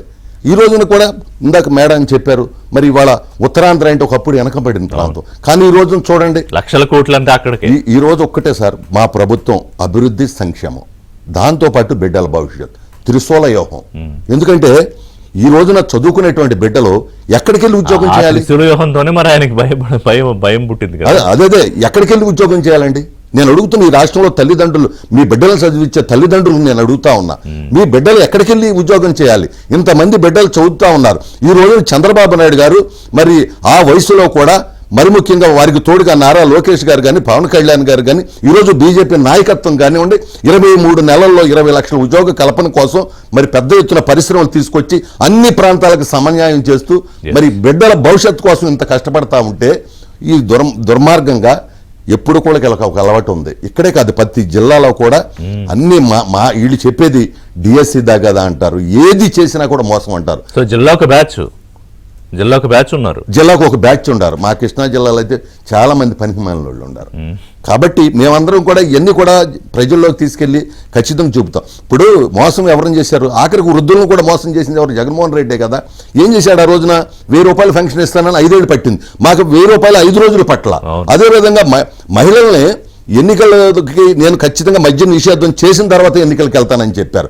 ఏం చేశారండి? 30,000 మంది ఆడబిడ్డలు తాడిపొట్టులు తెంపారు. ఇంతకన్నా మోసం ఏముంటుంది? లక్షలాది మంది కిడ్నీలు, లివర్లో పక్షవాతం వచ్చింది కదా, దోపిడీ కాదా? ఆయన చేసిన లెక్కర్లో ఆయన సొంత కార్యకర్తలు లోన పెట్టారు, మద్యం వాళ్ళు తయారు చేశారు, ప్రతిరోజు నెట్ క్యాష్ వెళ్ళేది, తాడేపల్లి వెళ్ళేది. ఇంతకన్నా మోసం ఏముంటుంది? మహిళల మోసం. ఆయన బానే ఉన్నాడు, జైలుకి పోయిన వాళ్ళు, చచ్చిపోయిన వాళ్ళు, వాళ్ళు పోయారు అంతే, మంచాన పడిన వాళ్ళు. కాబట్టి మహిళలను కానీ, యువతను కానీ, రైతులను కానీ మోసం చేసింది జగన్మోహన్ రెడ్డి. అమరావతిలో ఆ రోజున రాజధాని లేకపోతే ఒక్క మాట కోసం 33,000 ఎకరాలు భూములు ఇస్తే ఎన్ని రోజుల పాటు వాళ్ళ రోడ్డును పడేస్తారండి? వాళ్ళు పాదయాత్రలు చేస్తూ ఉంటే వాళ్ళ తరిమి ఎన్ని కష్టాలు పెట్టారండి. ఇవాళ వాళ్ళ గురించి ముసలకన్నీరు. నేను అడుగుతున్నా, నిజంగా జగన్మోహన్ రెడ్డికి నీతి నిజాయితీ ఉంటే 5 సంవత్సరాల్లో ఒక్క రోజున 5 నిమిషాల్లో రైతులతో మాట్లాడాడండి. నీకెక్కడ అర్హతుందని అడుగుతా ఉన్నా. రైతుల గురించి మాట్లాడారు. 1 ఎకరం భూ ఉండ రైతు, అతని ఆవేదన, కష్టం వాళ్ళకి తెలిసింది, రైతుకి తెలిసిద్ది. ఈ దుర్మార్గులకి ఏం తెలుస్తుంది? ఆ రోజున అక్కడ కూర్చుని రాజధానిలో పరిపాలన చేస్తా శ్మశానం అన్నారు, ఎడారి అన్నారు. వీళ్ళు నిజంగా నేను ఒకటి చెప్తున్నా ఋషి గారు, మళ్ళీ ఈ రోజున ఇక్కడ కూర్చుని చెప్తాను. ఆ రోజు కూడా మీ డయాస్ మీద చెప్పి కావాలంటే కొట్టండి, నా పేరు కొడితే అదే అవుతుంది. ఈ రోజు కూడా చెబుతున్నా, మళ్ళీ జగన్మోహన్ రెడ్డి అనే వ్యక్తిని రాష్ట్రంలో రానివ్వరు. ఎందుకు రానివ్వరు అంటే, ఆయన వస్తే ఆస్తులకు రక్షణ ఉండదు, ప్రాణాలకు రక్షణ ఉండదు, మానానికి రక్షణ ఉండదు, మహిళలకు రక్షణ ఉండదు, యువతకు రక్షణ ఉండదు. ఎంతమంది మహిళలను నాశనం చేశారండి, ఎంతమంది మహిళల మీద దాడులు చేశారండి. ఒక తోట చంద్రయ్య ఏం తప్పు చేశాడండి? పార్టీ ఆఫీసే అసలు వచ్చి బీపీ పెరిగితే దాడి చేసామని చెప్పి దాడి చేసి ఎప్పుడైనా ఉందా భారతదేశ చరిత్రలో? పార్టీ తాలూకా ముఖ్యమైన ఆఫీస్ ని ఇంకా మిగతా వాళ్ళ సంగతి ఏంటి? ఒక బ్రేక్ తీసుకుంటా దీని మీద. అంటే రివర్స్ ప్లే ఇప్పుడు మొదలు పెట్టాడు కదా జగన్మోహన్ రెడ్డి. ఏమిటై ఉండొచ్చు ఆ వ్యూహం? ఇప్పుడు గురుమూర్తి గారు చెప్పారు, రేణుక్ గారు చెప్పారు చాలా స్పష్టంగా, కేటగారికల్గా. బట్ జగన్మోహన్ రెడ్డి ఇందులో నుంచి ఇంకోటి ఏం చూస్తున్నాడు ఆయన యాంగిల్? మనకు థ్యాంక్స్ ఫర్ వెయిటింగ్, లేట్ అయింది. సో ఇప్పుడు జగన్మోహన్ రెడ్డి అప్పుడు అధికారంలోకి వచ్చాక రివర్స్ టెండరింగ్ అని మొదలు పెట్టాడు కదా, అంటే ఉన్నదాన్ని అంతా వెనక్కి తిప్పాలి. ఆయన 5 ఏళ్ళు అదే చేశాడు. ఇప్పుడు ఏంటి రివర్స్ స్ట్రాటజీయా? ఒకవేళ స్ట్రాటజీ ఉంటే? ముందుగా హరీష్ గారు, మీకు ఏబిఎన్ ఆంధ్రజ్యోతి యాజమాన్యానికి, మళ్ళపూడి రేణుక్ గారికి, అలాగే మిత్రులు గురుమూర్తి గారికి, వీక్షకులందరికీ కూడా శుభోదయం అండి. జగన్మోహన్ రెడ్డి అనే వ్యక్తి ఆంధ్ర రాష్ట్రం రాజకీయాల్లో రావటమే ఉభయ రాష్ట్రాలకి పెను ప్రమాదం సంభవించింది. ఇది మనం చెప్పలేదు, మరి చెన్నారెడ్డి గారు అబ్బాయి చెప్పాడు చాలా స్పష్టంగా. ఎందుకంటే ఆ రోజే చెప్పాడు, ఆయన కాంగ్రెస్ పార్టీలో ఉన్నప్పుడే చెప్పాడు, రాబోతుంది మీకు పెను ప్రమాదం అని చెప్పని. ఆ రోజు జనాలకు అర్థం కాల. ఈ రోజు అప్పుడే హెచ్చరిక చేశాడు. ఈ రోజు అతను అమలు చేసి చూపించాడు. ఇప్పుడు మీరు 3 అంశాలు తీసుకున్నారు. 1 మహిళలు, 2 రైతులు, 3 యువత యువకులు. నాకు తెలిసి ప్రపంచ చరిత్రలో ఏ రాజకీయ పార్టీనైనా తలకిందులు చేసేది వీళ్ళ ముగ్గురు గనక ఒక తాటి మీద ఉంటే వాళ్ళని కొట్టేవాళ్ళు ఎవరో రాలా ఇంతవరకు. అది మాత్రం వాస్తవం. ఇక్కడ రైతుల విషయం చూసుకుందాం. అమరావతి రైతులు, రాష్ట్ర రైతులు అందరినీ చూసుకుంటా ఉంటే తెలుగుదేశం పార్టీ అధికారంలో ఉన్న ప్రతిసారి మామూలుగా, అంటే ఒక గ్రామీణ ప్రాంత వాసిగా నేను చూసి చెప్తున్నాను, భూసార పరీక్షలు నిర్వహించేవాళ్ళు. మొట్టమొదట ఆ భూమిలో ఏదైనా తేడా ఉంటే దానికి సంబంధించినటువంటి వాడమని చెప్పేవాళ్ళు. ఆ తర్వాత పంటలు బీమా కావచ్చు, పంటలకు సంబంధించి రైతులకు సంబంధించి ట్రాక్టర్లు కావచ్చు, నీళ్ళ ఇంజన్లు కావచ్చు, ఫార్చువేర్ ఇంజన్లు కావచ్చు, అలాగే టార్పాలు కావచ్చు, ఇవన్నీ అందజేసింది తెలుగుదేశం ప్రభుత్వం. ఇంకోటి, బిందు సేద్యాన్ని డెవలప్ చేయాలన్న ఉద్దేశంతో 17 అంటే దగ్గర 17 లక్షల కిలోమీటర్లకి అంటే మనకు పైపులు ఇస్తాం కదా, అవి అందజేసి 1 కిలోమీటర్ కూడా 5 సంవత్సరాలు ఇవ్వని ఏకైక వ్యక్తి జగన్మోహన్ రెడ్డి. 2000 పైచిలుకు ట్రాక్టర్ని, చాలా మైన్యూట్ డీటెయిల్, చాలా ఇంపార్టెంట్. 2000 పైచిలుకు ట్రాక్టర్లని 5 సంవత్సరాల్లో రైతులకు అందజేశారు. ఇవన్నీ కూడా రైతుల కోసం చేసిందే కాకుండా ధరలు కూడా చూసుకుంటా ఉంటే, ఈ రోజు మనం చూసుకుందాం, ధాన్యాన్ని కొనుగోలు వాళ్ళు రైతు కేంద్రాలు ఏర్పాటు చేశారు కదా, రైతు భరోసా కేంద్రాలు. దానికి సంబంధించి వాళ్ళ మనుషుల ద్వారా రైతుల దగ్గర నుంచి ధాన్యాన్ని కొనిచ్చేసి వాళ్ళని 6 నెలలు, సంవత్సరం కూడా ఇవ్వని రైతులకు చాలా మంది ఉన్నారు. తెలుగుదేశం పార్టీ వాళ్ళు, భారతీయ జనతా పార్టీ వాళ్ళు, జనసేన పార్టీ వాళ్ళను గుర్తించేసి వాళ్ళని ఇబ్బంది పెట్టుకొని కోతలు పెట్టి దాంట్లో 100 రూపాయలు తక్కువ లేకుండా వాళ్ళు లాభం పొంది ఇబ్బంది పెట్టిన సందర్భం వాళ్ళది. కానీ ఈ ప్రభుత్వం వచ్చిన తర్వాత రైతుల దగ్గర నుంచి ధాన్యం కొంటే 48 గంటల్లోపు అందరికీ వాళ్ళ ఖాతాలోకి జమ అయిపోయినాయి. ఇది రైతులకి నిలువెత్తు మోసం చేసినటువంటి వ్యక్తి అతను. ఇప్పుడు అమరావతి రైతులు, అమరావతి అనేది 5 అక్షరాలు, అతనికి వచ్చింది 150 స్థానాలు, అందుట్లో 5 లాగేశారు. అటు ఒకటి ఇటు ఒకటి మిగిల్చారు. అంటే రైతులతో పెట్టుకుంటే ఎలా ఉంటుంది, మహిళలతో పెట్టుకుంటే ఎలా ఉంటుంది, వాళ్ళని ఎంత ఇబ్బంది పెట్టాడు. నిజంగా మహిళామ తల్లులకి పాదాభివందనం చేయాలి. గాంధేయ మార్గంలో గౌతమ్ బుద్ధుడు బోధనలు అనుసరించి ఎక్కడ హింసాత్మక మార్గాలు ఎన్నుకోకుండా వాళ్ళు చేసిన పోరాటం 1631 రోజు అనేది సామాన్యం కాదు. ఇప్పుడు ఈ గవర్నమెంట్ వచ్చేతలకి 2 సంవత్సరాలు 14 రోజులు 23 లక్షల కోట్ల రూపాయలు పెట్టుబడులు తీసుకొచ్చారు. అంటే మన రోజులు లెక్కేసుకుంటే 3091 కోట్ల రూపాయలు ఈ రోజు రాష్ట్రానికి పెట్టుబడులు వచ్చినాయి. ఇది కేంద్ర సహాయ సహకారాల వల్ల, చంద్రబాబు నాయుడు గారి దూరదృష్టి వల్ల, అలాగే పవన్ కళ్యాణ్ గారి అండగా ఉంటూ ముందుకు తీసుకెళ్తున్నట్టు విషయాలు. ఈ రోజు పెట్టుబడుల్లో మీరు ముఖ్యమైన వ్యక్తి పేరు వదిలేశారు, లోకేష్. ఆయన అసలు మొత్తం తిరిగి అంతా కాళ్ళకి చక్రాలు కట్టుకుని, సరే తండ్రి కొడుకులు ఇద్దరులో ఒకరికి చూద్దామని చెప్పాను. ఎందుకంటే పెద్ద ఆయన కాబట్టి ఆయన ఉన్నాడు కదా, ఈయనకి ఇంకా వయసు ఉంది. లేదు దానికి ఎందుకు ఆయన ఎందుకు ఆపానంటే డిఎస్సి గురించి ఆయన గురించి చూద్దామని ఆపాను అన్నమాట నేను. ఇప్పుడు ఈ డిఎస్సి వచ్చేతలకి 16,348 మందికి ఉద్యోగ కల్పన జరిగింది. మీరు దీంట్లో చూసుకుంటా ఉంటే లోకేష్ బాబు గారు చూసుకుంటా అని చెప్తున్నాను, క్రీడాకారులకు ప్రోత్సహించాలనే ఉద్దేశంతో 50% అదనంగా కోటా పెంచాడు. అంటే గతంలో 2% ఉండేది, ఈ రోజు 3% పెంచాడు. అంటే దానివల్ల ఎంతమంది పెరిగింది, 140 మంది క్రీడాకారులకి ఈ రోజు ఉద్యోగ కల్పన జరిగింది. దాంట్లో పారదర్శకంగా చేస్తే వీళ్ళు గతంలో జరిగినటువంటి, ఇప్పుడు హారిజెంటల్ దాని కింద జీవో నెంబర్ 74 తీసుకొచ్చింది అతనే కదా, దాని ప్రకారం వీళ్ళు చేస్తే వీళ్ళు మీదపడి ఈ రోజు ఇబ్బంది పడే విధంగా ఇప్పుడు అక్కడ కులం తీసుకొచ్చారు. అదే చెప్తానండి మీకు, 42 మొత్తం 42 మంది ఇచ్చారు ఓసీలకి, 16 మంది కాపులు, 10 మంది రెడ్లు, 9 మంది కమ్మవారు. అయినా సరే దీని గురించి చెప్పుకుంటా వస్తున్నారు. అంటే వాళ్ళకి ఇది తప్ప అభివృద్ధి, గతంలో 5 సంవత్సరాల్లో నేను ఈ పని చేశాను, ఇది చెప్పుకోవడానికి వాళ్ళు అలాంటి అవకాశం లేదు. ఈ రోజు లోకేష్ బాబు అనే వ్యక్తి ఇంత విప్లవాత్మకమైన మార్పులు తీసుకొస్తూ ముందుగా స్కూళ్ళల్లో మామూలుగా పాఠశాలలో చూసుకుంటా ఉంటే ఈ రోజు గణనీయంగా 600కు 596 మార్కులు ఏది ఒక పాఠశాలలో గురుకుల పాఠశాలలో చదివిన విద్యార్థిని తీసుకొచ్చారు. అంటే ఈ రోజు ఆ రోజు 5 సంవత్సరాల్లో 3,85,000 మంది విద్యార్థులు ప్రభుత్వ పాఠశాల నుంచి డ్రాప్అవుట్ అయ్యారు. ఈ రోజు 2 లక్షల మంది పెరిగారు. కొన్ని ప్రభుత్వ పాఠశాలలో నో వేకెన్సీ అనే బోర్డులు పెట్టాల్సిన పరిస్థితి ఈ రోజు ఏర్పడతా ఉంది. ఇవన్నీ నిస్సందేహంగా లోకేష్ బాబు గారు తీసుకొచ్చినటువంటి విప్లవాత్మకమైన మార్పులే కదా. ఇలా చేసుకుంటూ వీళ్ళు ముందుకెళ్తా ఉంటే అటు రైతులను కావచ్చు, మహిళలను కావచ్చు, లేదంటే విద్యార్థులు కావచ్చు, పెట్టుబడులు కావచ్చు, ఈ విధంగా ముందుకు తీసుకెళ్లి రాష్ట్రాన్ని ముందుకు తీసుకెళ్లే క్రమంలో వీళ్ళు ముందుకెళ్తానే ఉంటే ఇప్పుడు ఈ మంచి మాత్రం చెప్పుకున్నాం రిషి గారు, లోపాలు కూడా చెప్పాలి.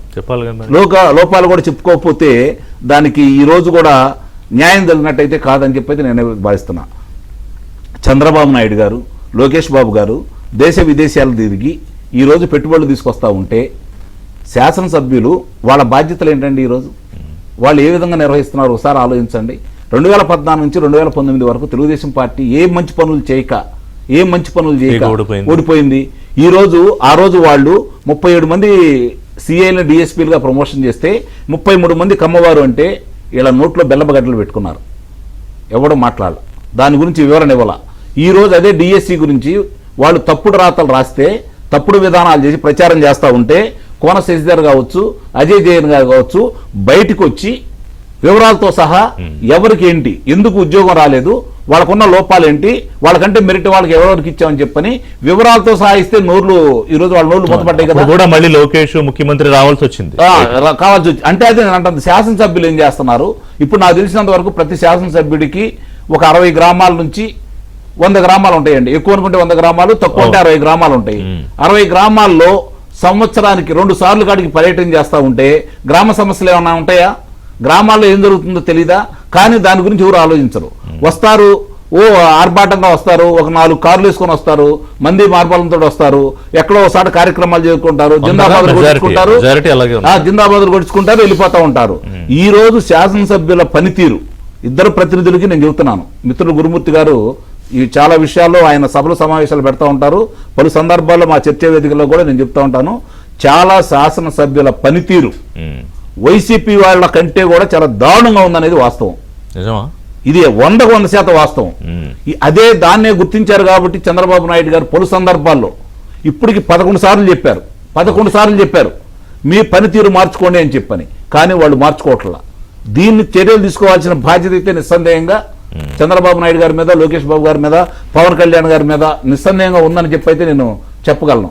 ఈరోజు మీరు ఇప్పుడు ఇద్దరు ప్రతినిధులు రాష్ట్రానికి సంబంధించి పెట్టుబడుల గురించి, మేలు గురించి క్షుణ్ణంగా చెప్పారు. ఇవి ఫలాలు ఎవరికి అందాలి? ప్రజలకు అందాలి కదా. ఈ ఫలాలు అందాలి అంటే వాళ్ళు మెట్ల కింద కట్ల పాములలో కూర్చొని, మామూలుగా పాము మనం చూడం, కాటేస్తే కాటు ఎందుకు వేసింది, దాన్ని తొక్కితేనో ఇబ్బంది పెడుతూనే కదా. అట్లా తయారైపోయే వాళ్ళు ఈ రోజు ఇట్లా చేసుకుంటా ఉంటే, మనకు చిన్న ఉదాహరణ చెప్తానండి మీకు, ఎందుకు ఈ విధంగా దుష్ప్రచారం చేస్తున్నాడు వీళ్ళంటే, మహమ్మద్ గోరీ గారిని తీసుకుందాం మనం. పృథ్వీరాజ్ గారి మీద 16 సార్లు ఓడిపోయాడు. పృథ్వీరాజ్ గారు వదిలిపెట్టారు. ఎంత తప్పది? పావును వదిలిపెట్టకూడదు, ఇలాంటి నిలువెల్లా విషం ఉండాలని కూడా బతకనివ్వకూడదు. మరి ఆ రోజు అతను అవకాశం ఇచ్చినందువల్ల బతకనివ్వకూడదు, సమస్య లేదు. ఆ రోజు ఈ రోజు కాదు, ఈ రోజు చట్టాలు వచ్చినాయి, న్యాయస్థానాలు వచ్చినాయి. ఆ రోజు లేదు కదా. మరి అతను 16 సార్లు వదిలేశాడు, మానవతా దృక్పథంతో వదిలేశాడు. చివరికి ఏమైపోయింది? ఒక రాజ్యమే పతనం అయిపోయింది. దానికి జరగాల్సిన నష్టం జరిగిపోయింది. 2019లో జరిగింది. అదే చెప్తున్నా అండి. ఈ రోజు మీరు ఇంత చేసి, ఇన్ని మంచి పనులు చేసి, ఆ రోజు 5,13,000 మందికి ఉద్యోగ కల్పన వచ్చిందని చెప్పని మీరు ఏమీ చెప్పలేదండి. గౌతమ్ రెడ్డి గారు చెప్పారు, వాళ్ళ పరిశ్రమ శాఖ మంత్రి గారు చెప్పారు. ఆ తర్వాత వచ్చిన సుచరిత గారు వచ్చేసి లేదు, 3 ఉన్నారు దీంట్లో, ఏది కమ్మవారు డిఎస్పీలుగా ప్రమోషన్ అయింది అంటే ఇవన్నీ మీరు చెప్పుకోలేపారు. ఈ రోజు మీరు అవకాశం వచ్చింది, ఇన్ని ఎదురు దెబ్బలు తగిలినా, ఇన్ని అవకాశాలు వచ్చినా, ఇన్ని పెట్టుబడులు తీసుకొచ్చినా, ఈ రోజు ఇన్ని కార్యక్రమాలు జరుగుతా ఉన్నా, వాళ్ళు చేసిన అవినీతి కళ్ళ ముందు కనపడతా ఉన్నా, వాళ్ళు చేసిన తప్పులు కనపడతా ఉన్నా, వాళ్ళ కుంభకోణాలు కనపడతా ఉన్నా, ఈ రోజు కూడా వాళ్ళు మీరు వదిలేస్తున్న విధానం మాత్రం రాష్ట్ర ప్రజలకి, శ్రేణులకి నచ్చలేదు. పదే చెబుతున్నారు చంద్రబాబు నాయుడు గారు, లోకేష్ గారు, మీరు ఇళ్లలో కూర్చోవద్దని. కూర్చోక ఏం చేస్తారు వాళ్ళు శ్రేణులు? కూర్చోక ఏం చేస్తారు? వాళ్ళ కడుపు మంట ఏంటి? వాళ్ళ బాధ ఏంటి? వాళ్ళ ఆర్తి ఏంటి? ఎవరు తీరుస్తున్నారు వాళ్ళ గురించి? ఎవరు పట్టించుకున్నారు వాళ్ళ గురించి? వాళ్ళకేం పదవులు కోరుకోవట్లేదు, డబ్బులు కోరుకోవట్లేదు. వాళ్ళు ఆ 5 సంవత్సరాలు వాళ్ళు చెప్పిన ఇబ్బందులు, ఏది వైఎస్ఆర్సీపీ పార్టీ నాయకులు చేసినటువంటి ఇబ్బందులు, వాళ్ళని రాసి రంపాన పెట్టిన విధానం, వాళ్ళ కేసులు పెట్టిన విధానం, వాళ్ళని కొట్టించిన విధానం, వాళ్ళ ఆస్తులు లాక్కున్న విధానం, వాళ్ళని చంపేసిన విధానం కళ్ళ ముందు కనపడతా ఉంటే, వాళ్ళు ఇంకా కాలకేయులై వాళ్ళ ముందు తిరుగుతూ ఉంటే, వీళ్ళ గురించి పట్టించుకోకుండా వాళ్ళ భుజాల మీద చేతులేసి వాళ్ళను ముందు పెట్టేసి వీళ్ళని తన్నిస్తా ఉంటే, ఆ రోజు తన్నులు తిన్న వాళ్ళే ఈ రోజు తన్నులు తినే పరిస్థితిని వాళ్ళని తీసుకొస్తా ఉంటే, కార్యకర్తలు ఇళ్లలో కూర్చోకుండా ఏం చేస్తారు? తెలుగుదేశం పార్టీకి ఎసెట్ ఏంటంటే ఋషి గారు, అది కూడా చెప్తాను, తెలుగుదేశం పార్టీకి ఎసెట్ ఏంటంటే ఈ కార్యకర్త అనేవాడు ఎవడు కూడా వైఎస్ఆర్సీపీ పార్టీకో కాంగ్రెస్ పార్టీకో ఓటేరు, అలిగిల్లో ఇంట్లో కూర్చుంటారు. అప్పుడే పార్టీ నష్టపోతుంది. ఎప్పుడైతే కార్యకర్త బజారుకు వచ్చి నిలబడతాడో, జెండా పట్టుకొని భుజాన కర్ర పెట్టుకొని నిలబడతాడో, ఎవరు కూడా ఎప్పుడు కూడా ఈ తెలుగుదేశం పార్టీని ఓడించరు. తెలుగుదేశం పార్టీకి ఎవరు శత్రువులు లేరు. రేస్ చేసిన యాంగిల్ మాట్లాడతాను గురుమూర్తి గారితోను, రేణుక్ గారితో. అంటే సరే, కొంత పార్టీ అన్నాక అంత పెద్ద పెద్ద పార్టీలు కొంత సమస్యలు ఇబ్బందులు ఉండొచ్చు, కానీ అంత స్థాయిలో ఉందా అసంతృప్తి ఉందా? లేకపోతే జగన్మోహన్ రెడ్డికి ఈరోజు ధైర్యం ఏంటి? అంటే తాను ఇంత ఘోరంగా ప్రజలు ఓడించిన ఈ రోజుకి ప్రభుత్వం మీద తందే పై చేయనట్టుగా మాట్లాడడం, లేకపోతే ఈ రెచ్చగొట్టే రాజకీయాలు చేయడంలో ఏంటి కాన్ఫిడెన్స్ ఏంటి అనేది కూడా మాట్లాడారు. ముఖ్యమంత్రి చంద్రబాబు నిన్న కార్యకర్తలకి దిశానిర్దేశం చేశారు, మొన్న మంత్రులకి చెప్పారు. పవన్ కళ్యాణ్ ఏమన్నా అంటే మంత్రులందరూ ఎందుకు మాట్లాడట్లేదు అని. అలాగే ఏదన్నా ఒక అంశం వస్తే ప్రభుత్వం అంటే తెలుగుదేశము, జనసేన, బీజేపీ కలిసి రెస్పాండ్ అవ్వాలి కదా, కలిసి రియాక్ట్ అవ్వాలి కదా, లేదా విడివిడిగానో సమావేశాలు పెట్టాలి. అది ఎక్కడో కొంచెం లోపిస్తున్నట్టు కనిపించింది నా దృష్టిలో కూడా. ఇప్పుడు ఇందాక వారు రెస్పాండ్ అయిన అంశం అంటే కూటమి విచ్ఛిన్నానికి ఓవైపు జగన్ కుట్ర చేస్తున్నారు, అలాగే ప్రభుత్వం మీద బురద జల్లే కార్యక్రమం, రకరకాల వర్గాలను టార్గెట్ చేసుకుని రెచ్చగొట్టే కార్యక్రమం చేస్తుంటే ఆ స్థాయిలో రెస్పాన్స్, రియాక్షన్ ఉందా రేణుక్ గారు? అంటే 2 రకాలు రిషి గారు. ఇప్పుడు రాజకీయాల్లో ఒక పాజిటివ్ డిస్కషన్ జరగాలి అని కోరుకునేవి కొన్ని పార్టీలు ఉంటాయి. అవి డెవలప్మెంట్ ఓరియంటెడ్ పాలిటిక్స్ చేయాలనుకునే వాళ్ళు. కొద్దిమంది destructive politics, division politics, divide and rule politics చేయాలనుకునేవి కొన్ని రాజకీయ పార్టీలు ఉంటాయి. ఉదాహరణకు మన వైసీపీ ఇన్ ఏపీ.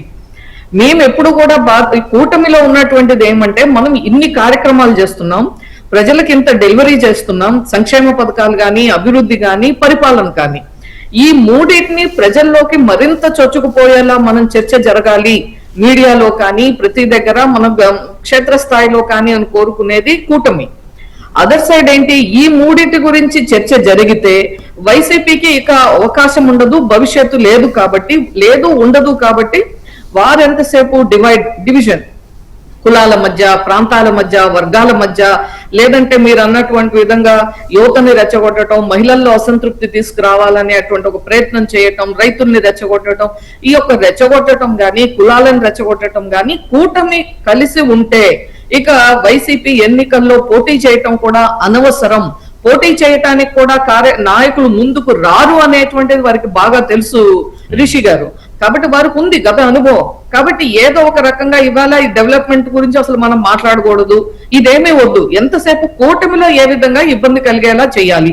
కానీ కూటమిలో ఉన్నటువంటి అధిష్టానానికి అందరికీ కూడా పూర్తి అవగాహన ఉంది, ఈ రాష్ట్రాన్ని ఏ విధంగా ముందుకు తీసుకెళ్లాలి. మాకున్నది ఇక్కడ కూటమిలో మంచి కార్యక్రమాల్ని ప్రజల్లోకి తీసుకెళ్లటం. అయితే కొన్ని రాజకీయ పార్టీల్లో కొన్నిసార్లు ఇబ్బందులు ఉండొచ్చు. మరి ఇప్పుడు ఇంతకు ముందు చెప్పినటువంటి అనలిస్ట్ చెప్పారు, వారు ఏదైతే తెలుగుదేశం పార్టీనో వారు కొద్దిమంది ఎమ్మెల్యేల గురించి. కానీ భారతీయ జనతా పార్టీకి సంబంధించినంత వరకు ఎమ్మెల్యేలు కానీ, ఎంపీలు కానీ, మంత్రులు కానీ చాలా వాళ్ళంతా కార్యకర్తలుగా వచ్చినటువంటి వాళ్ళు పూర్తిగా ఒక సైనికుల్లాగా పనిచేసేటువంటి వారు. భారతీయ జనతా పార్టీలో ఉండే కార్యకర్తలు ఈ రోజు చూస్తే మీకు జాతి ఇక్కడ మనము ఒక మంత్రే ఉండొచ్చు, చాలా కొద్ది మందే మా యొక్క ఇది ఉండొచ్చు ప్రభుత్వంలో. అయినప్పటికీ కేంద్ర స్థాయిలో, జాతీయ స్థాయిలో పార్టీ ఇచ్చే కార్యక్రమాలు మొదలు ప్రతి రోజు కూడా విధిగా కార్యక్రమాలు ఉంటాయి. క్షేత్రస్థాయిలో పనిచేస్తారు, మండల స్థాయిలో పనిచేస్తారు. వారు ఎవరు ఏది ఆశించరు, కేవలం భారతీయ జనతా పార్టీ ఈ కూటమి ప్రభుత్వం చేసేటువంటి మంచి కార్యక్రమాల్ని ప్రజల్లోకి తీసుకెళ్లటమే. మేమెప్పుడూ కూడా ఈ అధికారాన్ని హోదాగా భావించి, ఒక బాధ్యతగా భావించి ఉన్నటువంటి దాన్ని ముందుకు తీసుకెళ్లటమే పనిచేస్తుంది. అందుకని భారతీయ జనతా పార్టీలో ఎప్పుడు కూడా కార్యకర్తలు ఏమి ఆశించరు కాబట్టి కానీ అసంతృప్తి. కలెక్టివ్ గా ఇప్పుడు అతను మొత్తం అందరి మీద దాడి చేస్తున్నప్పుడు ఒక కలెక్టివ్ రిటాలియేషన్ ఎక్కడో కొంచెం లోపిస్తోంది అనేది. డెఫినెట్ గా నిన్న కూడా మాకు పివిఎన్ మాధవ్ గారు భారతీయ జనతా పార్టీ రాష్ట్ర అధ్యక్షులు మన సాయి కృష్ణ కేసులో కూడా మాట్లాడటం జరిగింది. మేము ఎప్పటికప్పుడు ఏ విధంగా, ఎందుకంటే ఒక రాజకీయ పార్టీగా మేము కూడా ప్రతి విషయంలోనూ, అప్పుడు పవన్ కళ్యాణ్ గారి విషయంలో కూడా భారతీయ జనతా పార్టీ స్పందించింది, తప్పకుండా స్పందిస్తుంది, ఎటువంటి గ్యాప్ లేదు, ఉండదు కూడా. ఎందుకంటే ఇవాళ కూటమి బాగుండాలి, రాష్ట్రంలో అభివృద్ధి మాత్రమే, ఇక్కడ వేరే రాజకీయాలకు ఎక్కడా కూడా తావు లేదు. ఆ విధంగా ఏదైతే కూటమి నిర్ణయిస్తుందో అన్ని ఒక విషయం కార్యక్రమాలు. చెప్పండి రేణుక గారు, ఇప్పుడు జగన్మోహన్ రెడ్డి ఏం చేశాడో రాష్ట్ర ప్రజలు చూశారు, దాని తాలూకా రిజల్ట్ అతనికి వచ్చింది. ఇప్పుడు కూటమి ప్రభుత్వం ఏం చేస్తోందో అది కూడా చూస్తున్నాడు ఆయన. బట్ స్టిల్ ఆ ప్యాటర్న్ లో మార్పు ఏం రాలేదు జగన్మోహన్ రెడ్డి ప్యాటర్న్ లో. ఎందుకని? మేబీ మీ అంచనా ఏంటి? అతనిలో మార్పు లేదు అంటే అతను ఒక్కొక్క సిద్ధాంతం అండి. ఒకళ్ళ అభివృద్ధి సిద్ధాంతం అయితే ఒకళ్ళు మనం చూసాం. ఆయన మొదలే ప్రజావేదిక కూల్చటంతో మొదలు పెట్టినటువంటి పాలన, అంటే కూల్చటం ఆయన యొక్క సిద్ధాంతం, కట్టడం మా కూటమి సిద్ధాంతం. కాబట్టి ఈ సిద్ధాంతంలోనే లోపం ఉన్నప్పుడు ఇక దాన్ని వారు ఎలా ఉండాలి అనేటువంటిది వారు నిర్ణయించుకోవాలి. ఆ పార్టీలో ఉన్నటువంటి కార్యకర్తలు, నాయకులు, వారి అభిమానులు వారు నిర్ణయించాలి వారి యొక్క పనితీరు ఎలా ఉంది అని. కానీ ప్రజలు తిరస్కరించారు కదా. అల్టిమేట్ గా రాజకీయాల్లో నిర్ణేతలు ఎవరు అంటే ప్రజలు. ప్రజారంజక పాలన ఉండాలి, ప్రజల్లో నమ్మకం కలగాలి, ప్రజలు సంతృప్తిగా ఉండాలి. ఈ మూడు ప్రజలు కోరుకునేది. ప్రజలకు రాజకీయాలు కాదండి, ప్రజలకు మేము సురక్షితంగా ఉన్నామా, మా రాష్ట్రంలో మాకు అభివృద్ధి ఉందా, మా రాష్ట్రంలో మా సంక్షేమం ఉందా, మా రాష్ట్రంలో పిల్లలకి ఉద్యోగాలు వస్తున్నాయా, ఉపాధి వస్తుందా, ఇవి చూస్తారు ప్రజలు తప్ప అక్కడ రాజకీయాలు ఉండదు. కానీ రాజకీయాలు చేసే వాటికి రాజకీయాల్లో అవకాశం లేదు అనేటువంటిది మాత్రం ఇప్పుడున్నటువంటి కాంటెంపరీ ఇప్పుడున్నటువంటి రాజకీయాల్లో గతంలో మాదిరి ఫ్యాక్షన్ రాజకీయాలు, హత్య రాజకీయాలు, డివిజన్ పాలిటిక్స్ ఇవన్నీ అయిపోయింది. All that is gone. ఇప్పుడు యువత చాలా అప్పుడు ఒక యాప్ డౌన్లోడ్ చేస్తే అది కొంత డిలే అయ్యి బఫరింగ్ అవుతూనే తట్టుకోలేనటువంటి యువత ఈ రోజు దేశంలో ఉన్నారు. అటువంటి యువతకు కావాల్సింది వన్ క్లిక్ సొల్యూషన్స్ కావాలి. అటువంటి యువతకి ఏం కావాలి? వాళ్ళు చదువుకుంటానికి మంచి అవకాశాలు ఉండాలి, యూనివర్సిటీస్ ఉండాలి, ఆపర్చునిటీస్ ఉండాలి, చదువుకున్న తర్వాత వాళ్ళకి ఉద్యోగం కావాలి. ఇది యువత చూస్తున్నారు. ఇప్పుడు రేణుక గారు చెప్పినట్టు రాష్ట్ర యువత ఇప్పుడు చంద్రబాబు నాయుడు గారు జన్ ఆల్ఫా గురించి మాట్లాడుతున్నారు, అంటే రాబోయే తరాలు జన్ బీటా వీటి గురించి. కానీ మిగతా నాయకులు మరి ఆ స్పీడ్ అర్థం చేసుకోవడంలో లోపం ఉందా, లేకపోతే వారు చెప్పినట్టు ఏమన్నా కొంత నైరస్యం లేకపోతే కొంత అసంతృప్తి ఉందా నాకు తెలియదు. కానీ ఇప్పుడు జగన్మోహన్ రెడ్డి మనం ఏమనుకుంటున్నాం, ఈరోజు రేణుక గారు చెప్పినట్టు లేదు, యువత అంతా వాళ్ళ ఆలోచన మారిపోయింది, వాళ్ళంతా డెవలప్మెంట్ ఓరియంటెడ్ అటువైపు చూస్తున్నారు. మరి అతను ఎందుకు ఇంకా వీళ్ళని రప్పారప్పానో ఇంకోటనో లాగి లేకపోతే కులం పేరుతోనో ఒక కొంతమందిని అందులోనే అరెస్ట్ చేసి ఆలోచన చేస్తున్నాడు అంటే ఏమై ఉంటుంది ఆ స్ట్రాటజీ? దానికి మీ కౌంటర్ స్ట్రాటజీ ఏంటి? జగన్మోహన్ రెడ్డి నైజం ఇప్పుడు కూడా ఇందాక మేడం గారు చెప్పినట్టు కూల్చటం, కాల్చటం, అదేవిధంగా దాడులు చేయటం, అన్యాయం చేయటం, అక్రమాలు చేయటం అలా స్ట్రాటజీ. అంతేకాదు ఎప్పుడు కూడా అభివృద్ధి సంక్షేమం అనేది ఎక్కడో అక్కడ అతనికి లబ్ధి చేస్తుంది అనుకోకపోతే బయటకు వచ్చి ఉండేవాడు కదా ఈ పార్టీకి. అసలు ఆయన ఎప్పుడు అంటే ఆయన ఏమనుకున్నాడంటే 14-19 మధ్య కూడా మనం ఇట్లాగే అబద్ధాలు చెప్పాం సోషల్ మీడియా ద్వారా. ఈ రోజు కూడా సోషల్ మీడియా ఎంత ఘోరంగా ఉంటుందంటే ఇవాళకి కూడా ఇవాళ కూటమి ప్రభుత్వం అధికారం ఉంటే వాళ్ళు ఇష్టం వచ్చినట్టుగా పోస్టింగ్లు పెడతా ఉన్నారు. కాబట్టి సరే మేమైతే ఖచ్చితంగా అంకమరావు గారు చెప్పినట్టు ఎక్కడైనా కొన్ని ఇబ్బందులు ఉంటే ఖచ్చితంగా వాటిని అన్నింటిని కూడా సరి చేసుకుంటాం, ప్రజల్లోకి వెళ్తాం, కూటమితో కలిసి వెళ్తాం. ఎందుకంటే ఈ రాష్ట్రాన్ని కాపాడుకోవాల్సినటువంటి బాధ్యత మా మీద ఉంది. ఇవాళ పోలవరం పూర్తవుతుంది, రాజధాని పూర్తవుతుంది, పరిశ్రమలన్నీ కూడా చాలా త్వరితగతిన ముందుకు వెళ్తూ ఉన్నాయి. ఈ స్థితిలో రాష్ట్రం ఒక బ్రహ్మాండంగా వెళ్తూ ఉంది. 5 సంవత్సరాలు ఆయన పరిపాలన చేస్తే అసలు ఆ 5 సంవత్సరాల పరిపాలన మొత్తం అస్తవ్యస్తం చేసేస్తే ఇవాళ ఒక అనుభవం కలిగినటువంటి వ్యక్తిగా కూటమిలో చంద్రబాబు నాయుడు గారు దాన్ని అంతా కూడా సరి చేసుకుంటూ ఇంకో పక్కన రాష్ట్రాన్ని ముందుకు తీసుకెళ్తున్నారు. మరి ఈ పరిస్థితులన్నీ కూడా మేము ప్రజలకు చెప్పాల్సినటువంటి అవసరం ఉంది. కానీ చంద్రబాబు నాయుడు 164 చోట్ల ఉండలేరు, పవన్ కళ్యాణ్ ఉండలేరు, లోకేష్ ఉండలేరు, మిగతా వాళ్ళు మరి ఇందాక అంకమరావు గారు కంప్లైంట్ చెప్పారు, అది మీరు చెప్పండి క్షేత్రస్థాయిలో ఎట్లా ఉందో. ఖచ్చితంగా నేనే ఉండే జిల్లా అధ్యక్షుడిగా, కృష్ణా జిల్లా అధ్యక్షుడిగా నా జిల్లాలో ఏదున్నా సరే ఇవన్నీ కూడా చేయాల్సిన బాధ్యత నాది. ఖచ్చితంగా పార్టీని నడపాల్సినటువంటి బాధ్యత మాది. అదేవిధంగా అక్కడ శాసనసభ్యులు ఏం చేస్తున్నారు, ఎలా ఉంది, ఏంటి అనేది కూడా connection party and government. Party అధికార అంటే ప్రభుత్వం చేసేటువంటి సంక్షేమ అభివృద్ధిని ప్రజల దగ్గరికి తీసుకెళ్ళటానికి వారధులు మేము. అదేవిధంగా మా వాళ్ళు ఏదైనా ఇబ్బందులు ఉంటే దాన్ని కూడా పెద్దలు చంద్రబాబు నాయుడు గారు, మరి పవన్ కళ్యాణ్ గారు, బీజేపీ నాయకులు అందరూ ఉన్నారు. వాళ్ళ దృష్టిలో పెట్టి కూడా ఎవరికి సమస్య ఉండే ఆ సమస్యను కూడా సాల్వ్ చేసే బాధ్యత అధిష్టానం దృష్టికి అప్పటికప్పుడు ఖచ్చితంగా తీసుకుంటాం. ఎందుకంటే చంద్రబాబు నాయుడు గారు కూడా ఇప్పుడు ఈ రోజున పార్టీ అధ్యక్షులు, జిల్లా అధ్యక్షులు కావచ్చు, మండల అధ్యక్షులు కావచ్చు, పార్టీ లైన్ చాలా స్ట్రాంగ్ చేస్తూ ఉన్నారు. వాళ్ళ అభిప్రాయాల మేరకు వాళ్ళ ఈ యొక్క కార్యక్రమాలన్నీ కూడా తీసుకెళ్తున్నారు. కాబట్టి ఖచ్చితంగా ఉండే ఇబ్బందులు ఉన్నటువంటి చోట ఎక్కడైనా ఉంటే వాటిని సమస్య లేదండి. ఎందుకంటే ప్రజలు కూడా నమ్మటల్లా. గుర్తుపెట్టుకోండి, జగన్మోహన్ రెడ్డి గారు పొర్రుల దండాలు పెట్టినా, పాదయాత్ర చేసినా, ఏం చేసినా జగన్మోహన్ రెడ్డి జనజీవన స్రవంతిలో పనికిరాడు అనేది చాలా క్లియర్ గా. ఇప్పుడు సోషల్ మీడియాలో వారు చెప్పారు కదా, వాళ్ళ హ్యాండిల్స్ అవి బ్యాన్ చేస్తే కూడా గగ్గోలు పెట్టారు, అణిచివేత అది అది. ఎవరిని మళ్ళీ చంద్రబాబు నాయుడు బ్యాన్ చేయలేదు కదా, అది కేంద్ర ప్రభుత్వం ఆర్డర్తో వాళ్ళు బ్యాన్ చేశారు. అంటే 10 సార్లు అబద్ధాలు ఆడితే ఒకసారైనా నమ్మరా, 10 సార్లు మనం దాడులు చేస్తే 10 మంది అయినా మారరా, ఇది అతని యొక్క నైజం. ఇప్పుడు గురుమూర్తి గారు చెప్పినా లేకపోతే రేణుక్ గారు చెప్పినా ఆ ప్యాటర్న్ అయితే మారదుగా. అసలు ప్యాటర్న్ మారటం కాదు. ఇప్పుడు గమనించుకోండి, పోలవరం అంటే 2016 నుంచి 2019 వరకు దాదాపు రోజుకి 100 బస్సులు వెళ్ళి సందర్శించారు. 100 బస్సులు. మరి ఎందుకు ప్రజలు ఓడిచ్చారు? చంద్రబాబు నాయుడు గారి పనితీరు వాళ్ళకి నచ్చింది. పోలవరం పూర్తవుతుందని వాళ్ళకి తెలుసు, అమరావతిలో పనులు జరుగుతున్నాయి వాళ్ళకి తెలుసు, ఉద్యోగాలు వస్తున్నాయన్న సంగతి వాళ్ళకి తెలుసు. కానీ ఈ శాసనసభ్యుడు ఓడిపోవాలి. ఈ శాసనసభ్యుడు ఓడిపోతే తెలుగుదేశం ప్రభుత్వం గవర్నమెంట్కి ఎలా వస్తుంది? 1983 తర్వాత ఆంధ్ర రాష్ట్రం ఏంటి, 83 నుంచి 89 వరకు ఆంధ్ర రాష్ట్రం ఏ విధంగా ముందుకెళ్ళింది, 89 నుంచి 94 వరకు ఆంధ్ర రాష్ట్రం ఏ విధంగా నష్టపోయింది, 95 నుంచి 2004 వరకు ఆంధ్ర రాష్ట్రం ఏ విధంగా ముందుకెళ్ళిపోయింది, 2004 నుంచి 2014 వరకు ఆంధ్ర రాష్ట్రం ఏ విధంగా నష్టపోయింది, భాగాలుగా ఏది ఒక చంద్రబాబు నాయుడు సృష్టించిన సంపదను ఏ విధంగా ఒక కొడుకు కోసం రాజశేఖర రెడ్డి ఏ విధంగా దోషిపెట్టాడు, ఇవన్నీ ప్రజలు గమనిస్తున్నారే ఉన్నారు కదా. అంటే ఇన్నిసార్లు 2019 నుంచి 2024 వరకు విడిపోయిన ఆంధ్ర రాష్ట్రం చెప్పేదాన్ని బట్టి రోజుకో కుట్రలకి ఒక టాస్క్ ఫోర్స్ లాగా పనిచేయాలి, నిస్సందేహంగా చేయాలి. ఇప్పుడు ఎందుకంటే నేను ఎందుకు చెబుతున్నా అంటే, ఈ రోజు వీళ్ళు ఒప్పుకోకపోయినా, కూటమి నేతలు ఒప్పుకోకపోయినా 59% వీళ్ళకి ఓట్లు వచ్చినాయి ముగ్గురు పార్టీలు కలిపితే. ఈ రోజు నాకు తెలిసినంత వరకు 12% ఓట్లు తగ్గినాయి. వీళ్ళకి 12% ఓట్లు తగ్గినాయి. జగన్మోహన్ రెడ్డికి 10% ఓట్లు తగ్గినాయి. లాస్ట్ లో అది నాకు టైం సరిపోదు, చాలా ఎక్కువ.